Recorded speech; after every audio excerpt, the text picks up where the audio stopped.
¿Cómo es que hay pumas en la Patagonia? ¿De dónde vinieron? ¿Hace cuánto llegaron? Con esa pregunta empecemos entonces la presentación. Los orígenes de los pumas se remontan en el tiempo varios millones de años. Los primeros pumas aparecieron en Norteamérica 5 a 8 millones de años. Ahí los pumas se evolucionaron, ahí hicieron su vida, y en esa época Norteamérica estaba completamente separada de Sudamérica. De hecho, Sudamérica era un continente isla que había pasado 65 millones de años sin conectarse con ningún otro continente. Pero hace 2, 4 millones de años, pongamos en promedio 3 millones de años, se levantó el istmo de lo que es el istmo de Panamá, lo que es la parte de Centroamérica, por un evento geológico, y conectó Norteamérica con Sudamérica.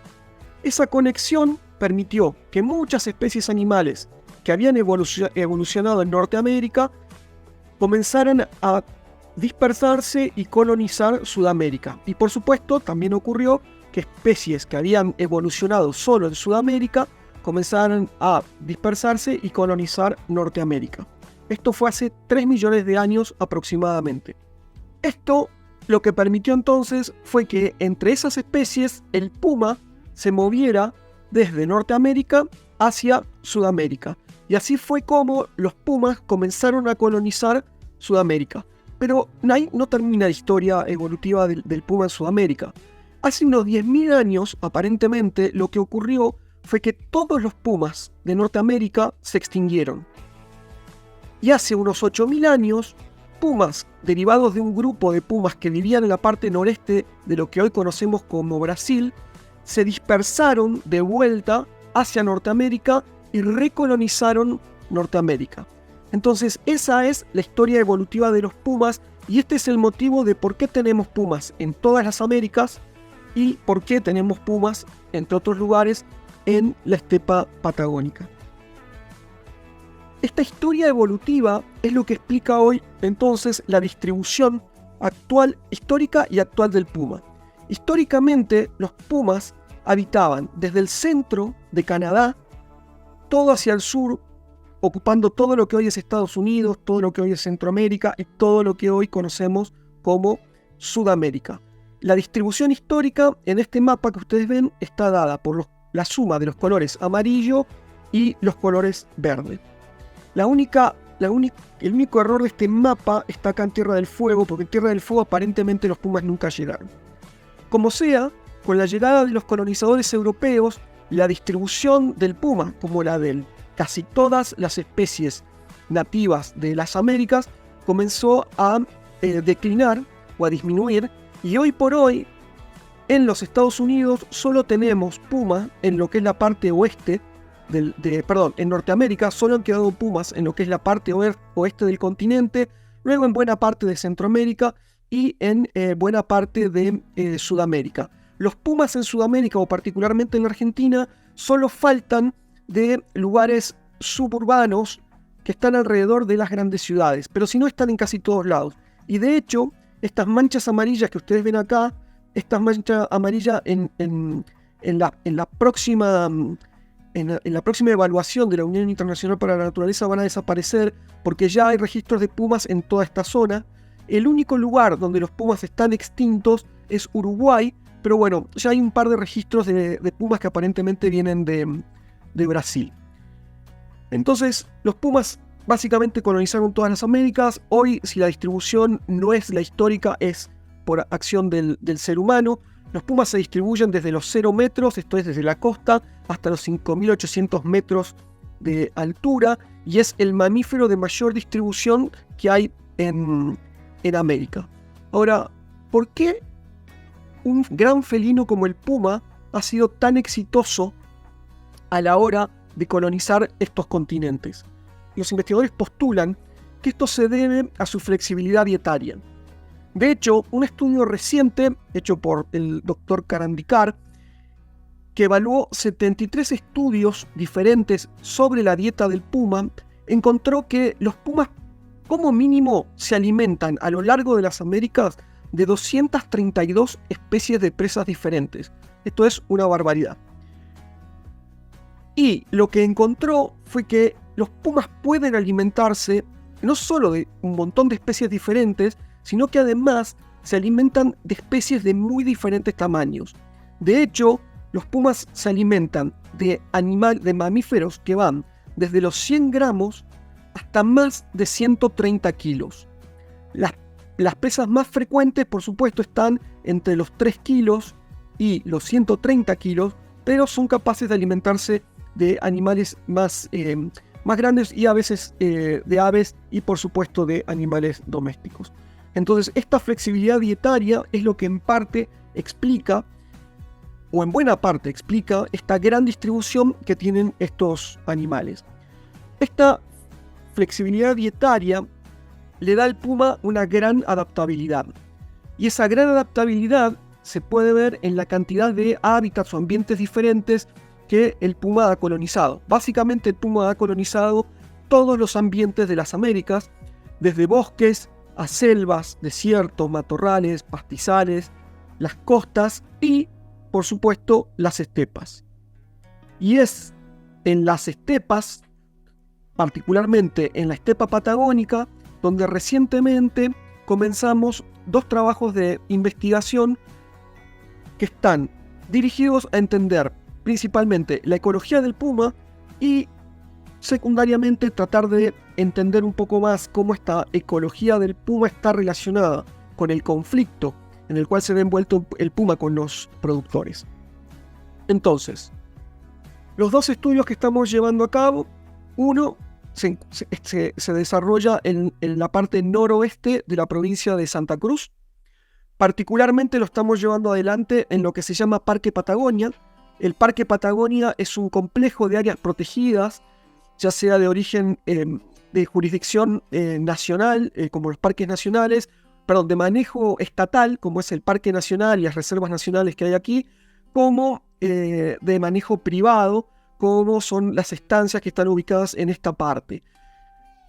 El manejo privado de estas áreas está a cargo de la Fundación Rivalina Argentina, que es la dueña de estas tierras. El Parque Patagonia tiene en su conjunto, tiene alrededor de 91.000 hectáreas.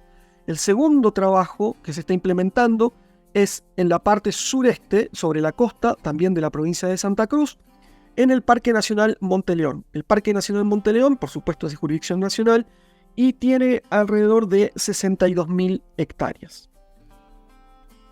Nosotros usamos una variedad de métodos para trabajar con los pumas, pero el que más sobresale o el que más impacto llama la atención es el que tiene que ver con la captura de los animales y la colocación de radiocollares. Esto es uno de los principales, de los varios que usamos, es uno de los principales, por supuesto, por la cantidad de información y la calidad de la información que produce. Pero básicamente lo que hacemos es colocamos lazos hechos de cable, como se ve aquí. Esto es una foto vista desde arriba. Colocamos lazos en pasadas, esta es la pasada. Cerramos esas pasadas para que el animal no tenga otra opción más que caminar por encima de la trampa. Colocamos algunas piedras, lo cual hace que cuando el animal pone la patita acá, el próximo paso sí o sí tenga que ser en el centro de este lazo. Cuando pisan el centro de este lazo, abajo hay un gatillo que se acciona, abajo de la tierra, hay un gatillo que se acciona y levanta este brazo metálico que está acá. Cuando este brazo metálico se levanta, arrastra hacia arriba el lazo y por lo tanto lo arrastra hacia arriba en el miembro anterior del puma. Cuando el puma da el siguiente paso, ese lazo se cierra y este lazo, a través del cable de acero y una cadena, está fijo a una piedra que hace de ancla. Entonces el puma queda atrapado por un miembro anterior y está anclado por esta piedra. Esta piedra no es fija, es móvil. El puma la puede arrastrar unos metros, pero no mucho. Y siempre que llegamos, lo encontramos ahí cerca del lugar donde armamos la trampa. Básicamente están echados esperando. Y cuando nos acercamos, bueno, algunos se ponen más o menos nerviosos, pero no pasa de eso. Este lazo, cuando se activa, a su vez activa un transmisor que está conectado al lazo. Y ese transmisor nos manda un mail avisándonos que un animal está en la trampa, o por lo menos que la trampa se activó. Entonces nosotros básicamente en tiempo real podemos saber que la trampa se activó y podemos responder inmediatamente a ese evento de captura. Nos acercamos hasta el lugar y si hay un puma, procedemos a tirarle con un rifle de dardos, lo dormimos y después tomamos varias medidas, sacamos algunas muestras y colocamos los radiocollares, como ustedes pueden ver acá.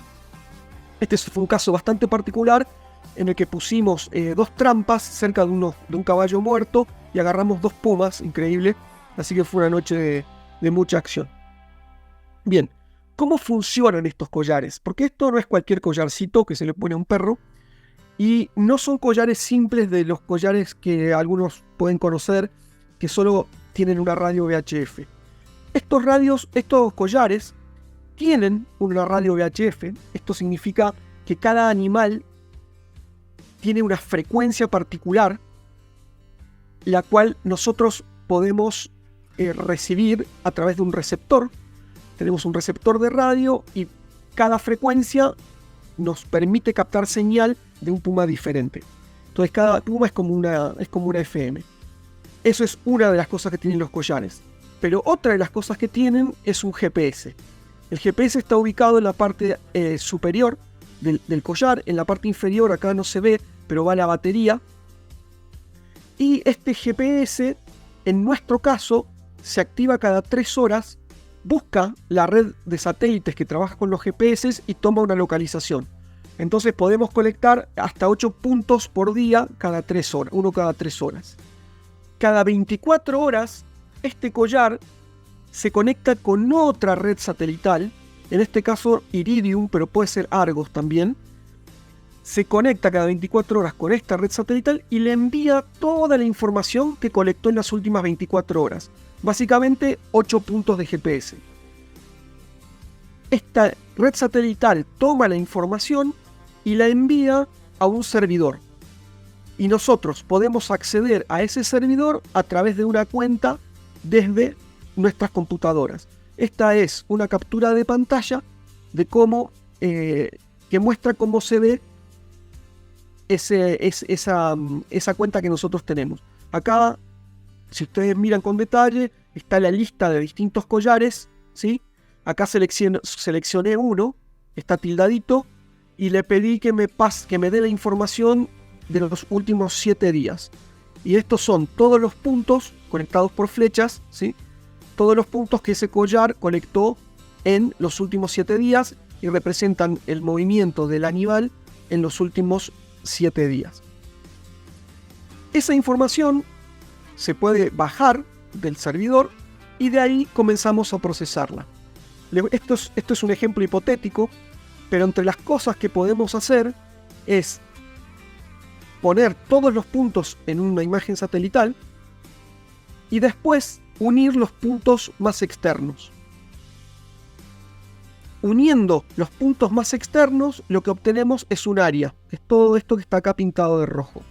Este área nos da una idea de una de las diferentes variables que nosotros estimamos, que es el área de acción.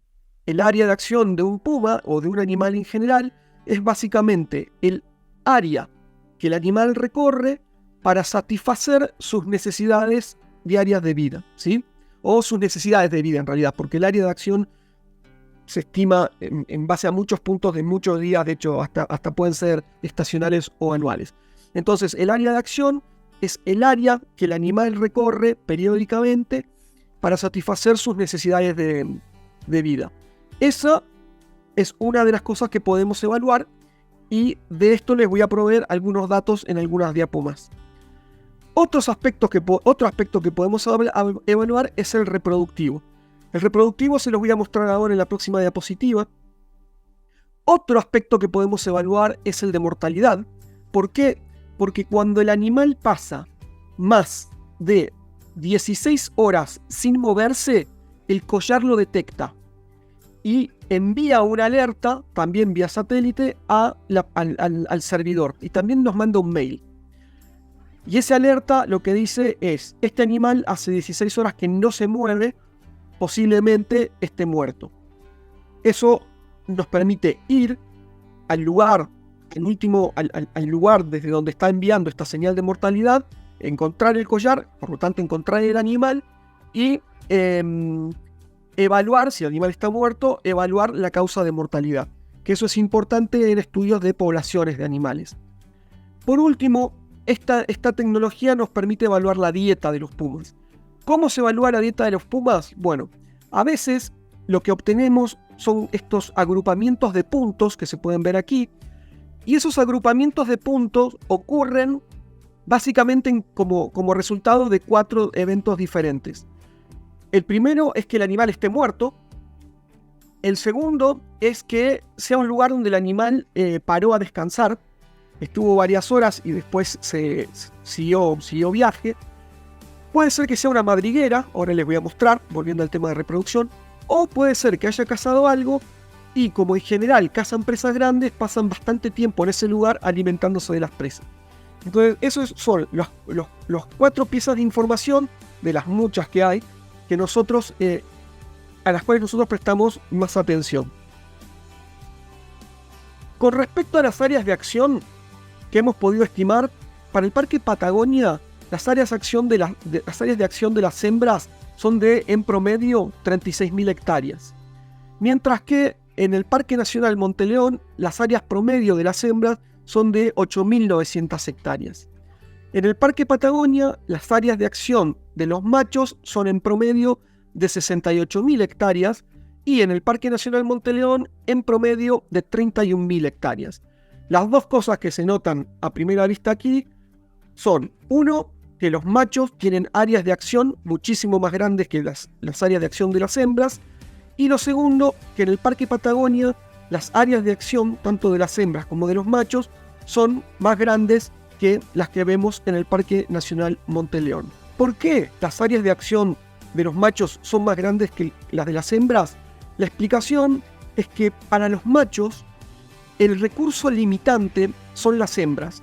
Entonces un macho lo que necesita es expandir lo más que pueda su área de acción para superponerse con la mayor cantidad de áreas de acción de hembras y poder aparearse con todas esas hembras. Con respecto a las hembras, la limitante sería la cantidad de recursos necesarios que necesita para sacar adelante a sus crías. ¿Por qué Parque Patagonia tiene áreas de acción más grandes que Parque Nacional Monte León? No tengo ni idea y ya en algún momento espero que podamos averiguarlo. Estas áreas de acción están distribuidas espacialmente. Nosotros nos pusimos a investigar si estas áreas de acción ocupan tanto campos linderos como áreas protegidas. Y lo que encontramos fue que en promedio los pumas del Parque Patagonia tienen un 41% de su área de acción ubicada dentro de lo que es áreas protegidas y un 59% de sus áreas de acción están o se superponen con lo que son las propiedades vecinas. Lo muy interesante viene en el Parque Nacional Monte León, donde vimos que el 99% del área de acción de los pumas que tenemos con radiocollar están dentro del área protegida, mientras que solo el 1% se encuentra por fuera del área protegida. Cuando nos pusimos a investigar un poquito más en profundidad qué es lo que estaba pasando en Parque Patagonia, vimos que si bien en área el 40% está dentro del área protegida y el 59% está fuera del área protegida, cuando evaluamos el tiempo que los animales pasan dentro y fuera, vemos que eso se revierte, lo que vemos en área se revierte, y los pumas pasan el 55% del tiempo dentro de lo que es áreas protegidas y el 45% del tiempo dentro de lo que son las propiedades vecinas. Este análisis no es necesario en Monte León porque básicamente los pumas que evaluamos no se salen del área protegida y el patrón es similar tanto para hembras, como para machos. En cuanto a reproducción, este es el patrón típico de movimiento de una hembra que tiene cría y las tiene en una madriguera. Lo que se puede ver es un agrupamiento de puntos que es inmenso y que en general se extiende por más de 30 días, pero además se empiezan a ver estos movimientos de salida y regreso, salida y regreso, salida y regreso. Y le da esta forma, si quieren, como de estrella al agrupamiento de puntos. Esto es la típica forma que genera el movimiento de los animales cuando lo mapeamos, cuando las hembras tienen cría. Y esto lo que nos permite es ir hasta esas madrigueras y empezar a evaluar, empezar a contar, por ejemplo, cuántos cachorros tienen las hembras. Dejamos cámaras trampa, por supuesto, y con eso empezamos a evaluar el número de crías que tienen las hembras y si hay mortalidad perinatal de las crías. No hemos hecho un análisis preliminar de estos datos, pero bueno, solamente les quería mostrar cómo es que reconocemos las zonas donde las hembras pueden haber tenido sus crías. En lo que respecta a factores de mortalidad, como les dije, el collar nos envía una alerta. Esa alerta nos indica dónde está el animal supuestamente muerto, porque también puede ser que se haya sacado el collar, no nos pasa seguido, pero puede ser.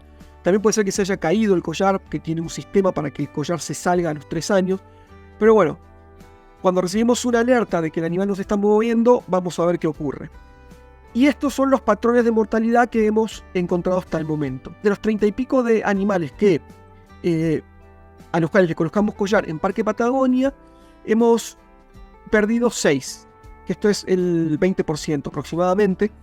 Y estas 6 muertes, el 83% se debieron a disparo, arma de fuego, y el 1%, el 17%, un evento, se debió a que el puma fue atacado por otro puma.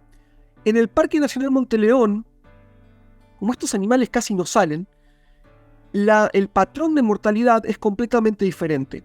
Tuvimos 7 muertes sobre el total de animales muestreados, 20 y pico, esto es un 30%, de los cuales 1 murió por disparo de arma de fuego, 5, el 71%, murieron por ataques de otros pumas y 1 murió por causas que no pudimos determinar.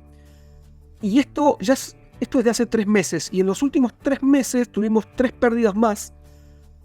2 más murieron por ataques de otro puma, o sea, este número ya se eleva a 7, y otro murió, pero no sabemos bien qué fue lo que le ocurrió. Entonces, lo primero que salta a la vista aquí es que las causas de mortalidad de estos animales son completamente distintas, que aquí tenemos un nivel de conflicto bastante importante, mientras que acá el nivel de conflicto es bastante bajo, y que las muertes se producen más por eventos naturales.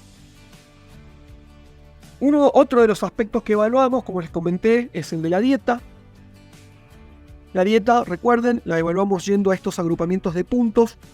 Cada 2 meses aproximadamente bajamos toda la información, todos los puntos, corremos un algoritmo y ese algoritmo nos separa estos puntos aislados, nos separa los puntos aislados de los agrupamientos y nos muestra un mapa donde solamente están los agrupamientos y nos da un punto, nos da una latitud y una longitud del centro de ese agrupamiento.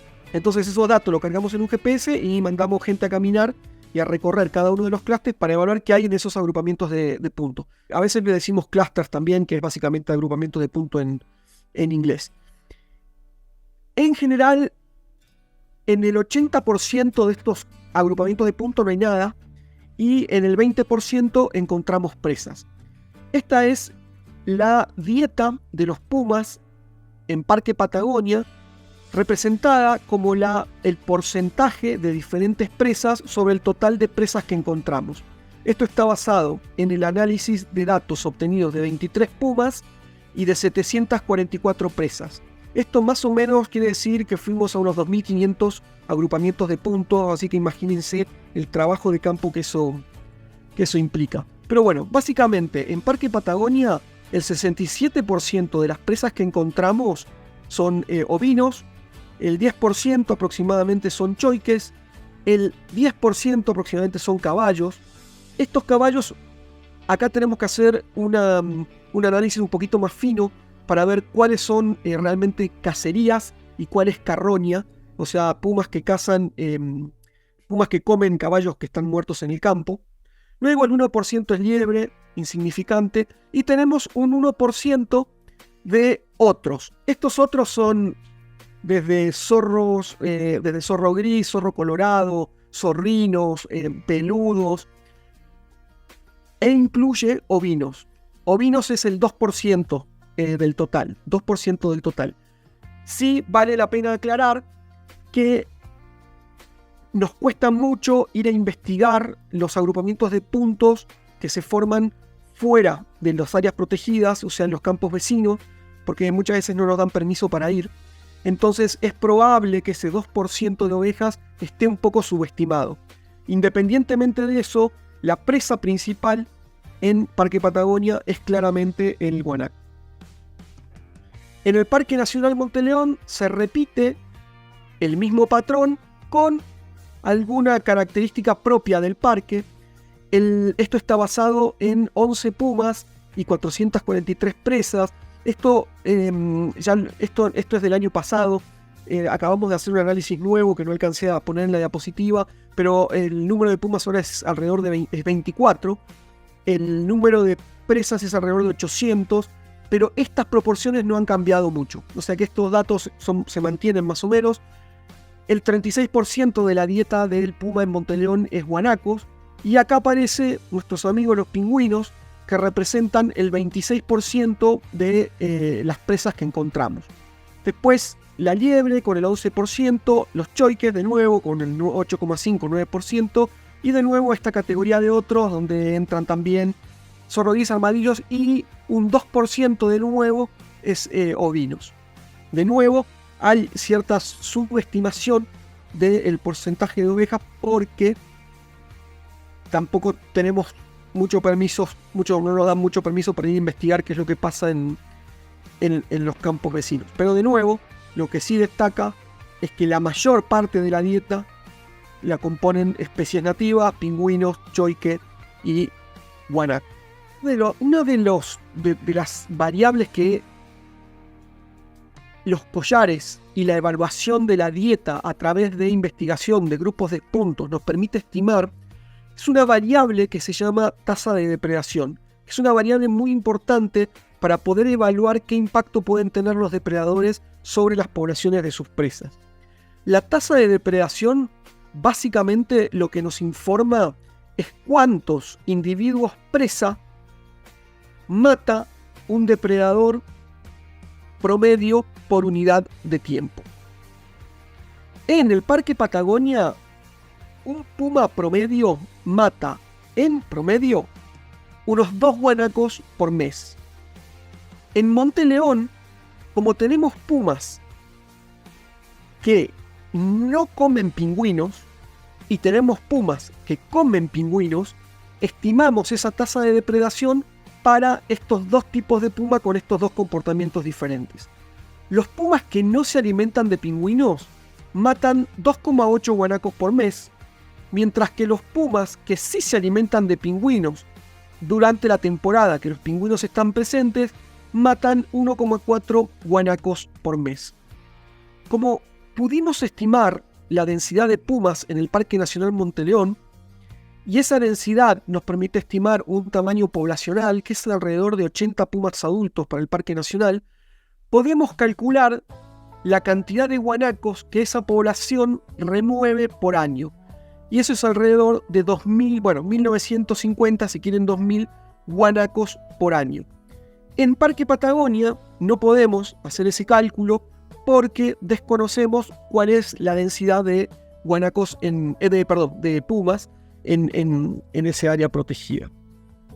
Ahora bien, los datos de dieta, y las tasas de depredación nos indican es que los pumas y los guanacos interactúan de una manera muy intensa. El tema es que cuando un depredador, como el puma, y una presa de gran tamaño y dominante, herbívora, como es el guanaco, interactúan de una manera tan intensa, es posible que los efectos de esta interacción no solo repercutan sobre los pumas y los guanacos, o sobre el depredador y la presa, sino que se sus efectos se extiendan a otros componentes del ecosistema.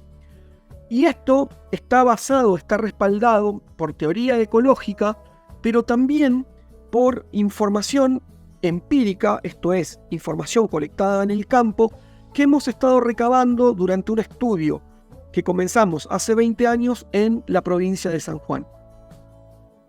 Esto lo voy a resumir en muy poquitas diapositivas, pero la idea o el concepto es que el depredador tope tiene un efecto negativo sobre la presa. Ese efecto negativo puede estar vinculado a cambios en el comportamiento o de disminuciones significativas en el número de herbívoros. Este modelo también predice que los herbívoros tienen un impacto sobre la vegetación y que como el depredador afecta negativamente al herbívoro, entonces tiene el potencial de afectar positivamente a la vegetación. Otros efectos que puede tener esta interacción tienen que ver con lo que los pumas o con lo que el depredador deja luego de cazar y alimentarse de un gran herbívoro.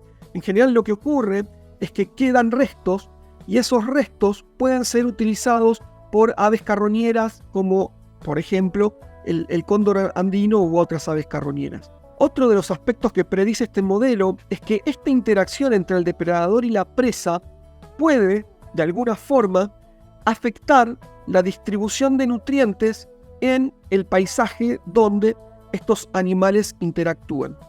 Todas estas ideas y algunas más las hemos puesto a prueba en un lugar que se llama Parque Nacional San Guillermo, en la provincia de San Juan.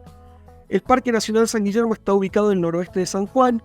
El parque tiene alrededor de 150.000 hectáreas y están rodeados por una reserva provincial de unas 850.000 hectáreas, o sea que todo el complejo es como 1 millón de hectáreas, básicamente en el medio de la mismísima nada, donde no hay casi actividad humana, aunque ahora la minería está empezando a empezó a activar hace ya varios años, pero bueno, es un lugar donde no se ve a nadie. Y en el momento donde, en el tiempo que nosotros comenzamos los trabajos, la densidad de vicuñas era muy alta, porque acá el herbívoro dominante es la vicuña. La densidad era muy alta y había algunos guanacos, pero 10 veces menos que las vicuñas. Y también había pumas, una población bastante decente de pumas. El lugar es sumamente aislado, casi no tiene turismo. Para hacer la historia corta, comenzamos evaluando las causas de mortalidad de las vicuñas, como estamos haciendo con los guanacos en Patagonia, y lo que encontramos fue que como mínimo el 50% de la mortalidad de las crías de vicuña está dada por depredación por puma, como mínimo el 50%, y que el 91% de todas las vicuñas que encontrábamos muertas en el campo presentaban signos de depredación por puma. Estimamos la tasa de depredación de los pumas sobre las vicuñas y eso nos da un número altísimo. Es posiblemente la tasa de depredación más alta registrada para pumas en toda su distribución, es de 7,2 vicuñas por mes por puma. Entonces, una interacción también sumamente intensa, y esa interacción sumamente intensa esperábamos que tuviera algún efecto sobre el comportamiento de las vicuñas. En el parque donde trabajamos hay 3 ambientes: los llanos, las quebradas y las vegas. Los llanos son lugares planos, sumamente abiertos, donde casi no hay vegetación y no presentan ninguno de los atributos que necesita el puma para cazar, porque los pumas son cazadores de emboscada y tienen que poder acercarse a la presa o esperarla y que la presa se acerca, pero escondidos. Las quebradas, por otra parte, sí presentan todos esos atributos: pendientes, arbustos grandes, roquedales, donde los pumas se pueden esconder y esperar, o se pueden usar estos atributos para acercarse a la presa.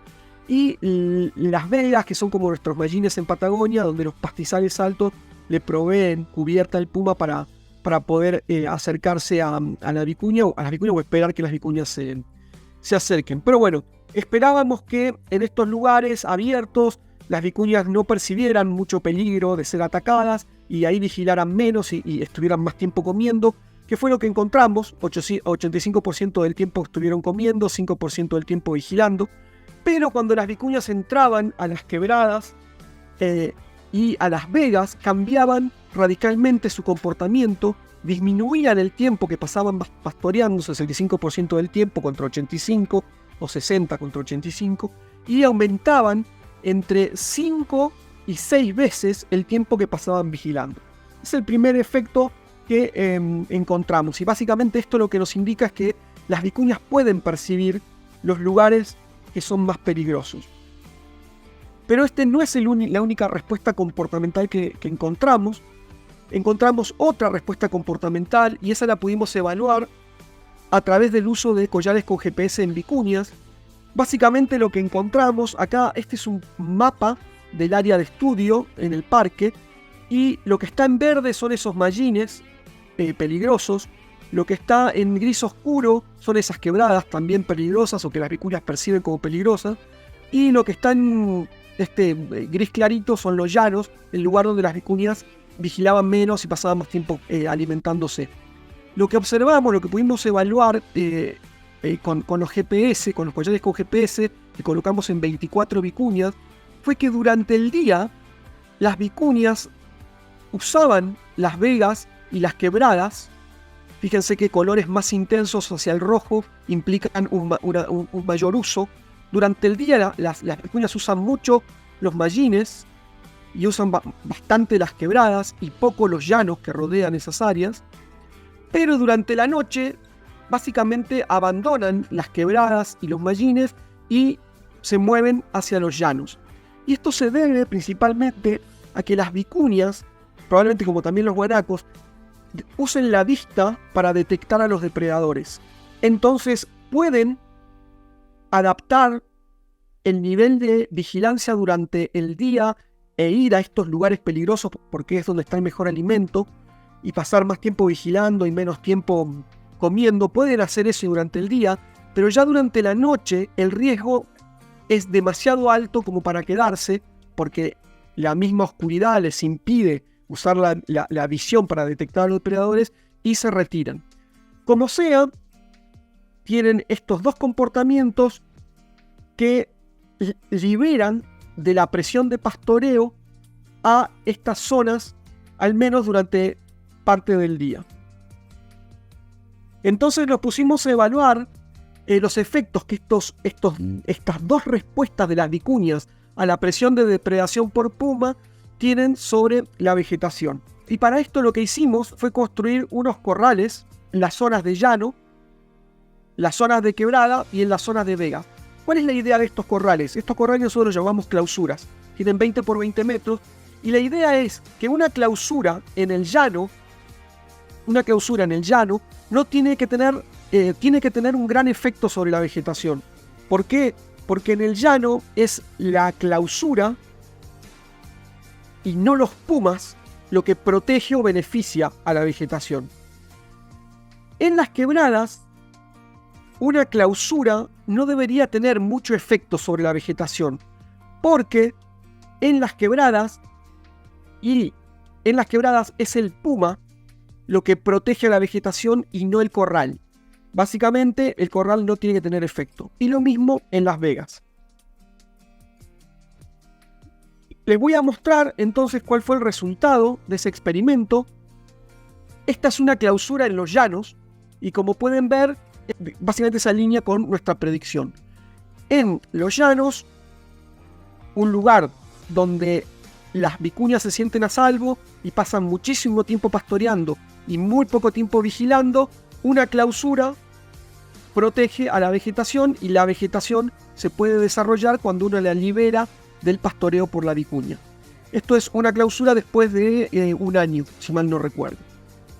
Acá en esta foto lo que pueden ver es un pastito, un coirón, fuera de la clausura, y este es un coirón dentro de la clausura. Fíjense la tremenda diferencia que hay en el desarrollo.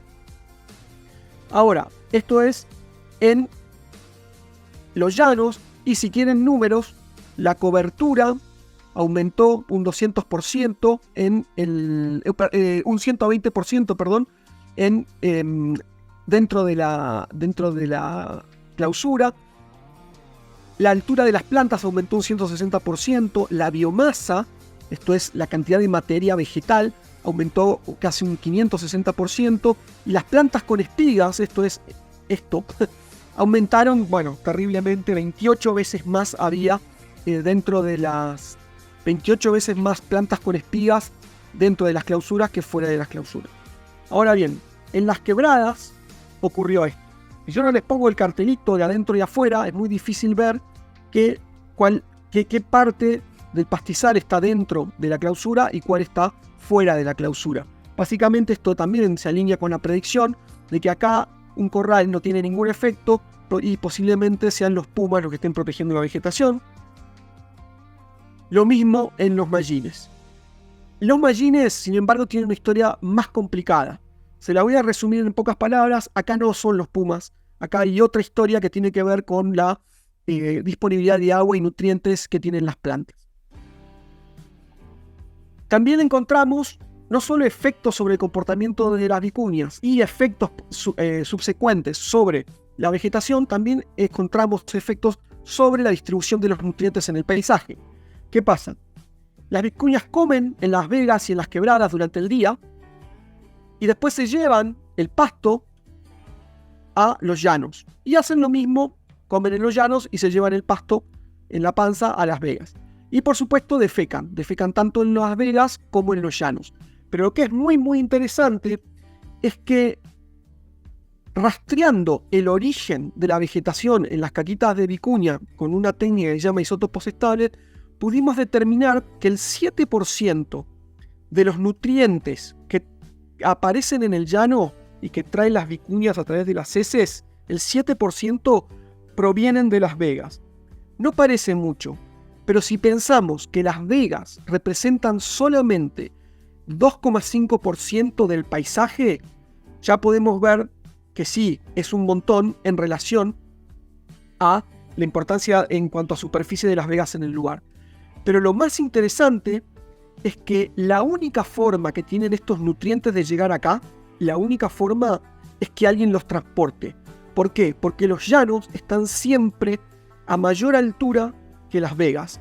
Esto es un transporte a contrapendiente de nutrientes desde un lugar altamente productivo a un lugar que es bajo desde un punto de vista productivo. Y este movimiento de las vicuñas es el resultado de la depredación que los pumas, o de la intensidad de la depredación que los pumas ejercen sobre las vicuñas. Entonces la presencia de los pumas está influyendo la distribución de los nutrientes en el paisaje.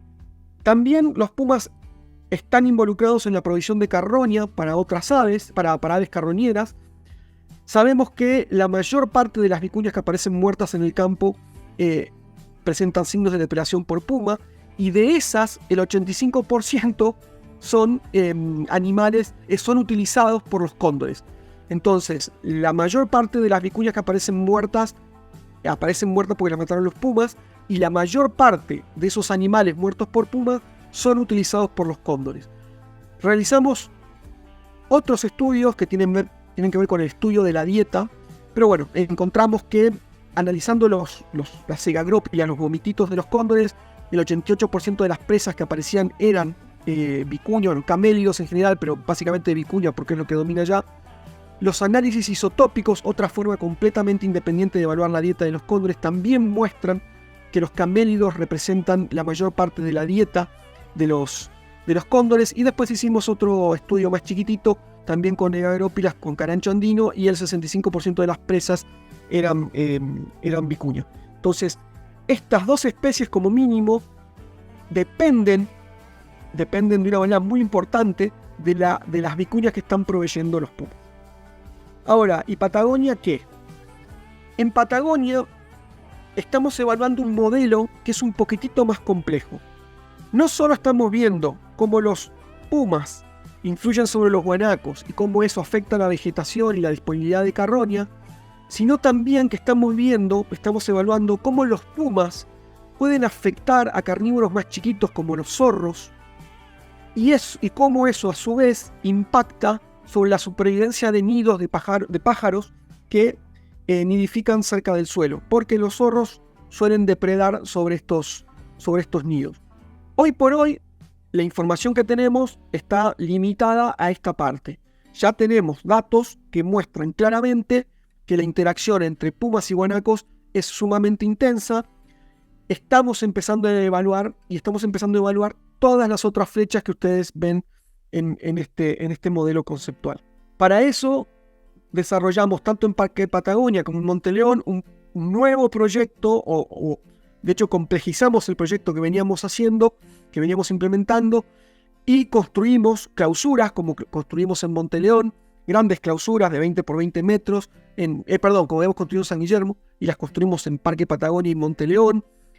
Y comenzamos con los muestreos de vegetación, tanto afuera como adentro, y en lugares con mayor nivel de riesgo y en lugares con menor nivel de riesgo. Todo eso fue mapeado usando datos obtenidos con los collares de los pumas.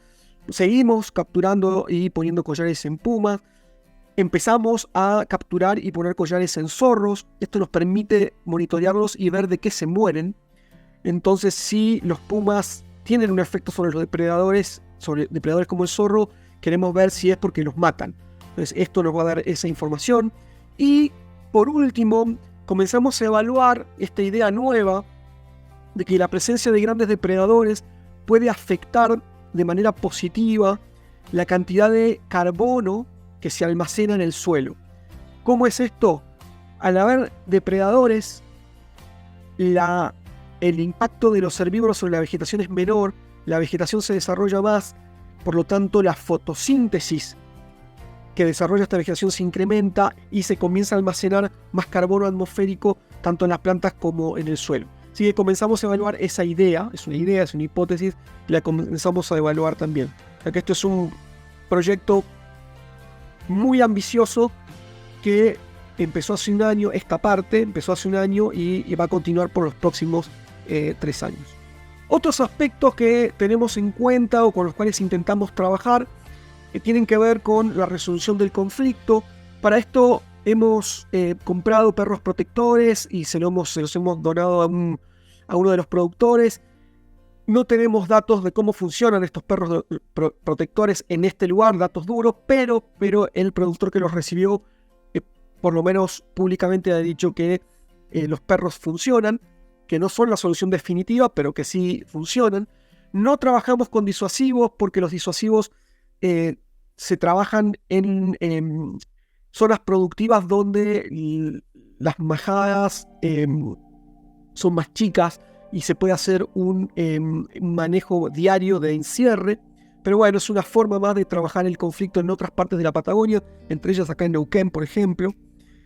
Y comenzamos a promover también lo que es la observación de fauna, con un especial énfasis en la observación de pumas como una alternativa económica. Básicamente la idea detrás de esto es que comencemos a ver a la fauna local y particularmente al puma más que como un problema, como una alternativa económica vinculada al ecoturismo.